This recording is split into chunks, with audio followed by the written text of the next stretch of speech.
আসসালামু আলাইকুম বন্ধুরা, সবাই কেমন আছেন? আজকে আমি রান্না করব গরুর মাংস। তার জন্যে প্রথমে পেঁয়াজগুলো বেরেস্তা করে নিয়েছি। এখানে অর্ধেক পেঁয়াজ আছে আর বেরেস্তা আছে, আর অর্ধেকটা উঠায় নিয়েছি। এ পর্যায়ে আমি দিয়ে দেব এখানে কিছুটা শুকনো মরিচের ফোড়ন। আমি একটু ভিন্নভাবে রান্না করছি আজকে গরুর মাংসটা। শুকনো মরিচগুলো ভালোভাবে আমি ভেজে নেব, যেন বেরেস্তা আর শুকনো মরিচের ফ্লেভার মিলে দারুণ এক সৃষ্টি হয়, গন্ধের সৃষ্টি হয়।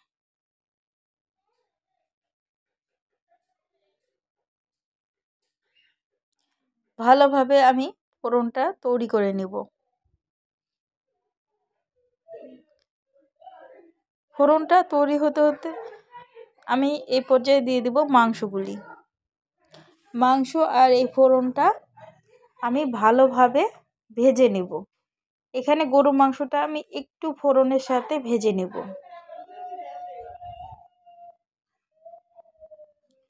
যেন ফোড়নের সম্পূর্ণ যে ফ্লেভারটা আছে সেটা মাংসের ভেতরে ঢুকে যায়। আপনারা একদিন বাসায় এভাবে রান্না করবেন, দেখবেন যেখানে গরুর মাংসের মধ্যে বেরেস্তার ফ্লেভারটা আপনারা কি দারুণভাবে পান।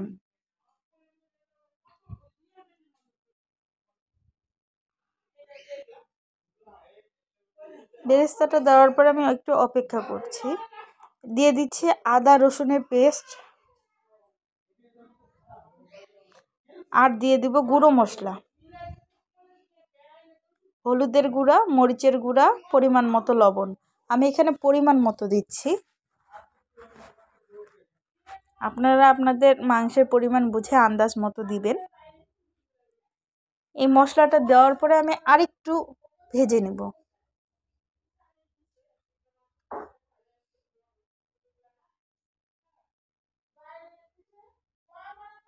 এখন আমি দিয়ে দেব ঢাকা। ঢাকনা খোলার পরে দেখেন আমার মাংসটা ভুনা হয়ে গিয়েছে, পানিটা শুকায় গেছে। এখন এখানে আমি কিছু মশলা অ্যাড করব। ধনিয়ার গুঁড়া আর জিরার গুঁড়া। ধনিয়ার গুঁড়াকে গরুর মাংসের প্রাণ বলা হয়। গরুর মাংস রান্নায় ধনিয়ার গুঁড়া ব্যবহার করলে মাংসের ঘ্রাণ অনেক বেড়ে যায়। দিয়ে দিলাম বাকি উঠিয়ে রাখা বেরেস্তাটা। এই বেরেস্তার সাথে আমি মাংসটা আরেকটু কষায় নেব।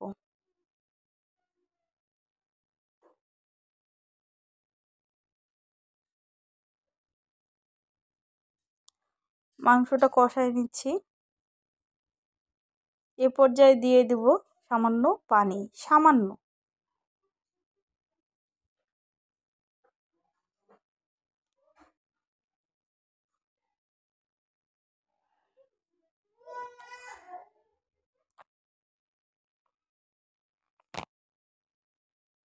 পানি দিয়ে এখন আমি মাংসটা একটু ঢেকে দেব, যেন মশলার ফ্লেভারটা মাংসে চলে যায়।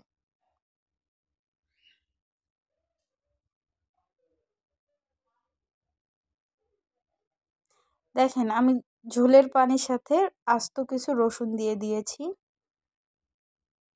একটু ভুনা হতে হতে মাংসটা হয়ে যাবে। মাংসটা আমার হয়ে গিয়েছে, দেখেন কি চমৎকার কালার এসেছে, আর যা ঘ্রাণ ছড়াচ্ছে আপনাদের কি বলবো। বাসায় ট্রাই করবেন, কেমন হয় জানাবেন। এই পর্যায়ে দেখেন মাংস আর রসুন সবার ভালো লাগবে হয়ে গেছে। আমার রান্নাটা শেষের পর্যায়ে।